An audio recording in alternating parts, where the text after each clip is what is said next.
What's going on, guys? Welcome back to another POV. Tonight we're hitting the streets of London, chasing neon lights with a Viltrox 25mm f1.7 paired with my Fujifilm X-S10. It's a busy Friday night, the city was alive and there were crowds everywhere. And honestly, for myself, that can make these photo walks pretty tricky. But sometimes the chaos is where the best frames hide. So stick around to see if it pays off. We're kicking things off in Chinatown before heading out into the surrounding areas and see where the night takes us. As always, I like to start up by just warming up, firing off a few frames here and there, just tuning into my surroundings.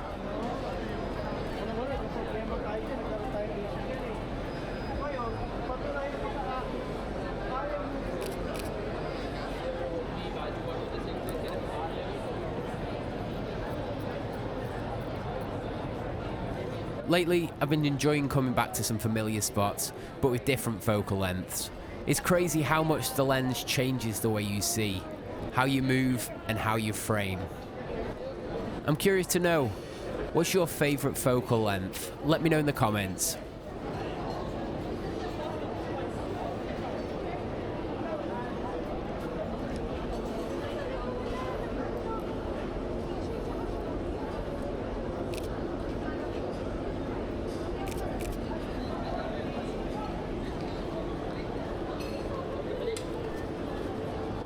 This shot coming up in a moment, I really like the way this one turned out. As I was walking down, I just noticed this lady coming up on my right hand side and she'd got a bit of a stomp on, and the way she was kind of standing out around the surroundings, I kind of tried to, whilst walking, fire off a quick frame, and I think it turned out really nicely. The play off between the colours and generally the composition as well. Recently, when framing shots like that, I've been preferring angling myself towards facing, say, the buildings rather than out into the street. I've felt it's give it a kind of cleaner, more aesthetically pleasing look. Unless I can shoot down the street, I've been opting towards shooting into the buildings on the sidewalk.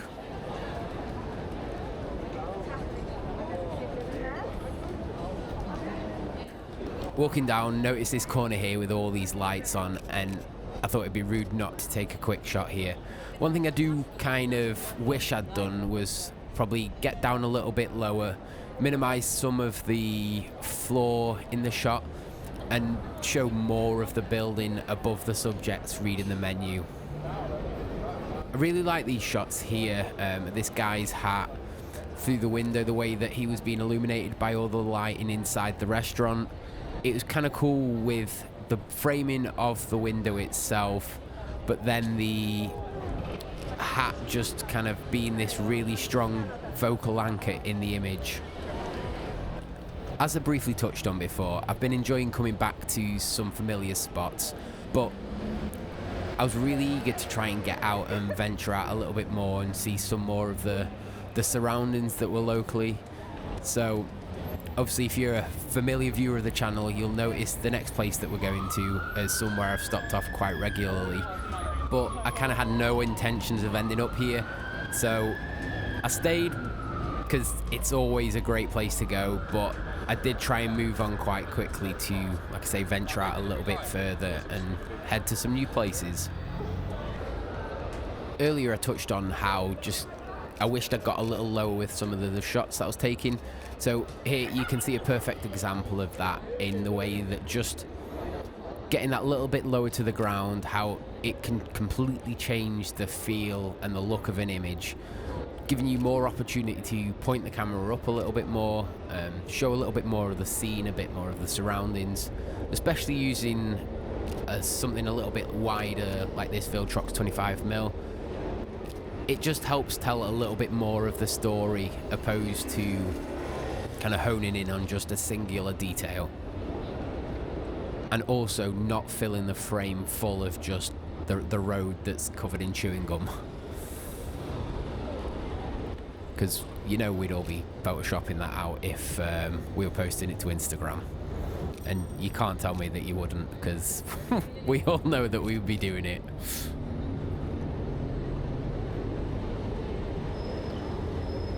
while I was waiting, one thing that I was hoping for was just somebody standing on that corner just below the sign, but then with like a scooter or a bike just coming past, just to add that kind of element of motion past the camera whilst somebody was illuminated by all the light in there. But I'd ended up waiting for far too long, and like I say, I was keen to explore some of the surrounding areas, so I didn't want to wait here too long and take shots in places that I'm quite familiar with. I wanted to try and venture out a little further and just try a few new places.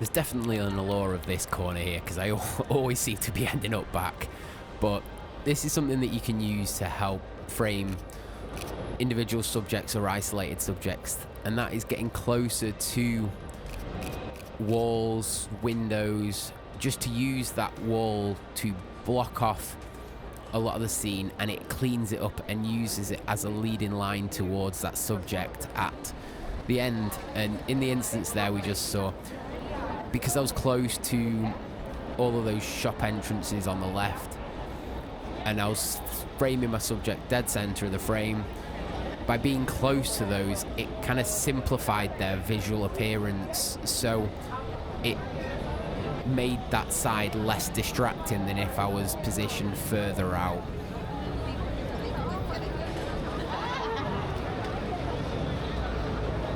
Another thing that I've been enjoying recently is using phone boxes to almost create subframes within my images to draw the viewer's attention to scenes within scenes. So it's almost like I'm using it as a frame to an alternate dimension or alternate reality. And by using those framings of the phone box windows, kind of use them as a window into that ulterior reality, that ulterior kind of realm. But the other thing that using the phone boxes like this helps for is the textures and the grit, the scuzz, the grime that's on those windows adds an extra depth and visual interest to the images. As I was walking past there, I don't know if you saw, I kind of took a look down this alleyway and then saw this big pink bright building, and I had to follow. I said at the start of this video I was going to be chasing the neon lights, and that's exactly what we're doing.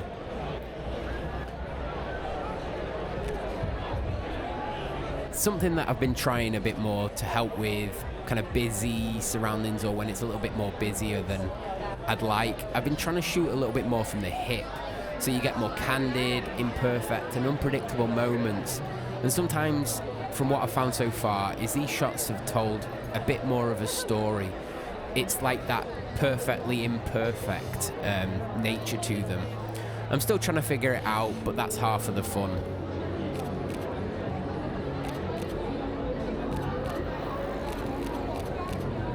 So definitely again learnt a lesson from earlier on in the video.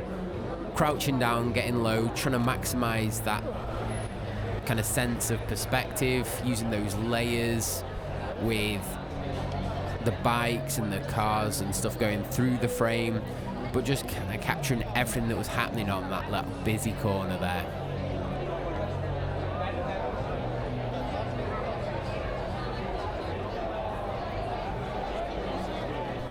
When I made my way over here, I noticed some of the reflections from all the neon signs and lights were reflected into some of the car windows. So they were screaming out to be used to create some interesting framings. And one of these here, in the reflection as well, I captured one of the girls walking past, and it definitely looks like she clocked me catching the reflection. She was wondering what the f he doing. But, you know, it creates for a really interesting story of that image.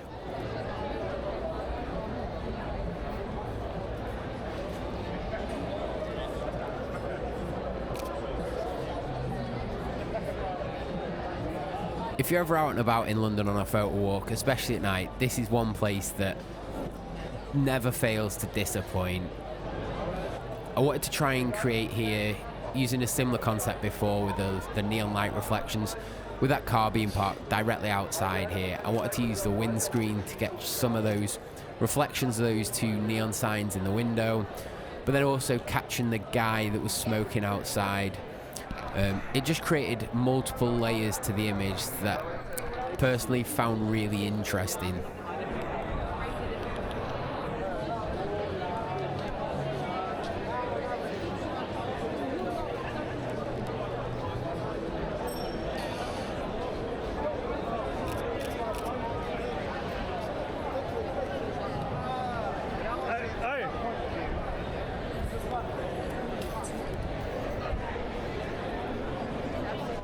One thing I think I would have enjoyed on this walk was potentially shooting with a lens that was a little bit tighter.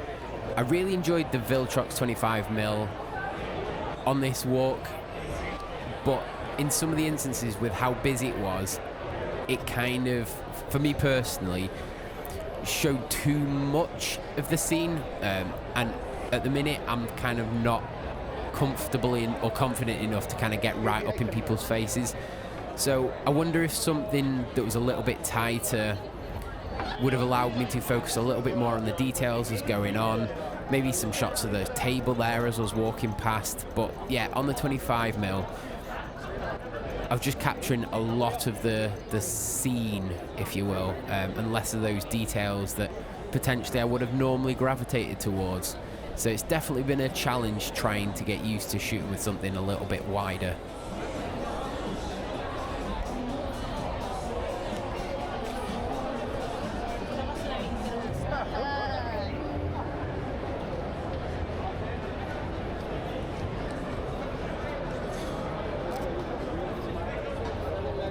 And with that, we draw today's walk around London to a close.